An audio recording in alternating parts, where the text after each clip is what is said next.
Hello friends, இன்றைக்கி வந்து Wednesday lunch பாக்ஸ்க்கு வந்து கீ ரைஸும் முட்டை தொக்கும் பண்ண போகிறோம். வாங்க பார்க்கலாம். ஃபஸ்ட்டு ஒரு வட்டையை வச்சு அதில் கொஞ்சோண்டு ஆயில் கொஞ்சம் கீ ஊற்றி சூடாகவும் ஸ்பைசஸ்லாம் போட்டிருக்கோம். அடுத்து நம்ம வெங்காயம் போட்டிருக்கோம், ஒரே ஒரு தக்காளி, காரத்துக்கு வந்து மிளகாய் மட்டும்தான், ஒரு ஸ்பூன் அளவுக்கு இஞ்சி பூண்டு பேஸ்ட் போட்டிருக்கோம். இது எல்லாமே நல்லா கோல்டன் ப்ரௌன் ஆயிடுச்சு. இந்த ஸ்டேஜில் வந்து நம்ம இந்த டம்ளரில் 3 டம்ளர் அளவுக்கு அரிசி ஊற வச்சுருக்கோம். அதே மாதிரி இதில் வந்து 1 டம்ளர் அரிசிக்கு 2 டம்ளர் தண்ணி, 6 டம்ளர் தண்ணியும் ஊற்றிக்கலாம்.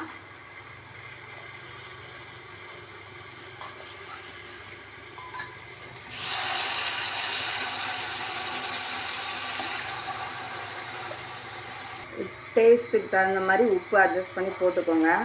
இதை வந்து இப்போ ஒரு மூடி போட்டு வச்சுக்கலாம். நல்லா கொதிக்கட்டும், அதுக்கப்புறம் அரிசி போட்டுக்கலாம்.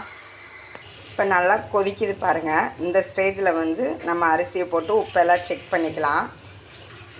நம்ம உப்பெல்லாம் போட்டு செக் பண்ணிட்டோம். இது நல்லா ஒரு அரை வேக்காடு வேகட்டும். அதுக்கப்புறம் நம்ம டம் போட்டு எடுத்துக்கலாம். முட்டை தொக்கு தேவையானதை வெங்காயம் தக்காளி கட் பண்ணிக்கலாம், வச்சுக்கலாங்க. இப்போ வந்து பாருங்கள், இந்த ஸ்டேஜில் இப்போ நம்ம டம் போட்டு இறக்கிக்கலாம்.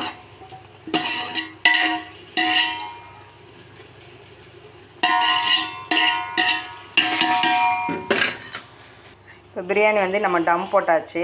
நெக்ஸ்ட் வந்து இப்போ வந்து முட்டை தொக்கு பண்ண போகிறோம். அதுக்கு ஒரு கடாய் வச்சுருக்கோம்.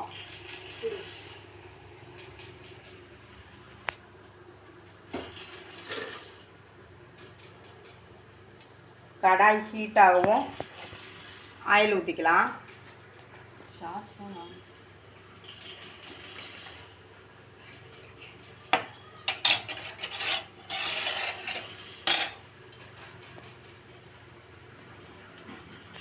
ஆயில் ஹீட் ஆகும், கொஞ்சோண்டு சோம்பு போட்டுக்கலாம். சோம்பு பொரியட்டும்.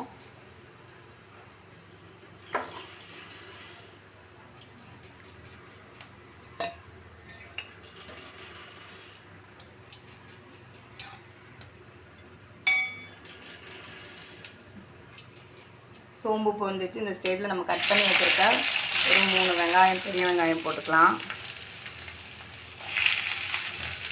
ஒரு 2 தக்காளி கட் பண்ணி வச்சுருக்கேன், அதையும் சேர்த்து போட்டுக்கலாம்.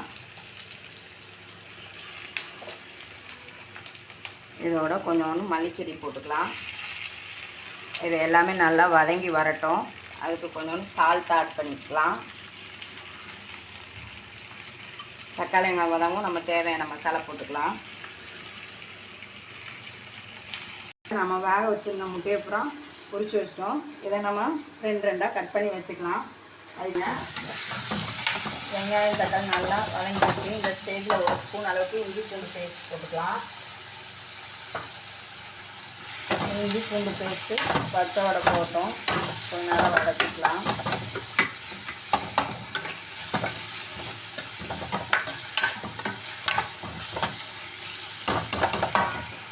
என்ன மசாலா போட போகிறோம்னா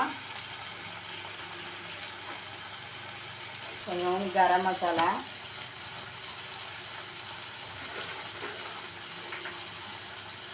கொஞ்சம் மஞ்சள்தூள்,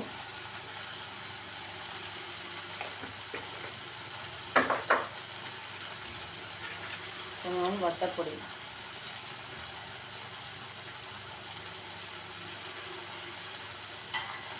அவ்வளோதாங்க. இதை அப்படியே நம்ம வதக்கிக்கலாம்.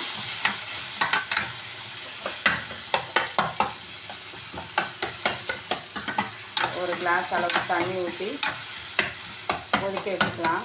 கொஞ்சம் நல்லா கொதித்து மசாலா வடைலாம் போகவும் நம்ம கட் பண்ணி வச்சுக்க முட்டையை எடுத்து போட்டு வதக்கிக்கலாம்.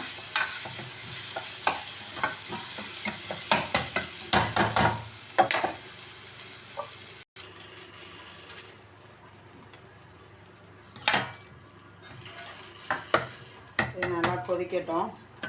அதுக்குள்ளே நம்ம டம் போட்டால் கீ ரைஸ் ரெடி ஆகிடுச்சுன்னு பார்த்துக்கலாம். வாங்க.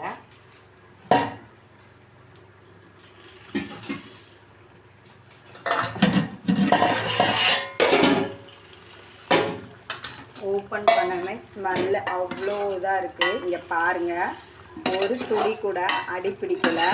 எப்படி பொலவலன்னு வந்திருக்குன்னு பாருங்கள். இந்த ஸ்டேஜில் நமக்கு கீ இன்னும் கொஞ்சம் வேணுன்னா ஆட் பண்ணிக்கலாம்.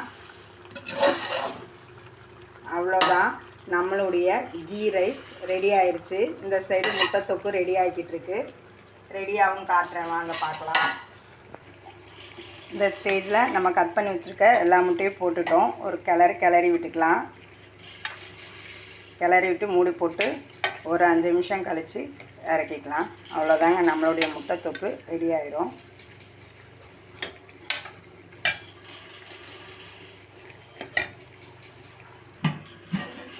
வாங்க இப்போ நம்ம பாய் வீட்டு ஸ்டைலில் கீ ரைஸ் எப்படி வந்திருக்குன்னு பாருங்கள். அப்படியே விலன்னு வந்திருக்கு. கீ எவ்வளோ ஊற்றிட்டேன் நான். நல்லா வாசமாக, ஒரு துளி கூட அடி பிடிக்கவே இல்லை பாருங்கள். இதுக்கு சைடிஷாக முட்டை தொக்கு வச்சு சாப்பிட்லாம். இருங்க, ரெடி ஆகட்டும்.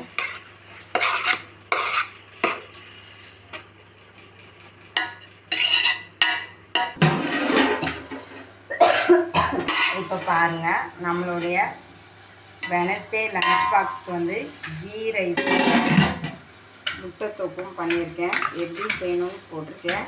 உங்களுக்கு பிடிச்சிருந்தா லைக் பண்ணுங்கள், ஷேர் பண்ணுங்கள், கமெண்ட் பண்ணுங்கள், மறக்காமல் சப்ஸ்கிரைப் பண்ணுங்கள்.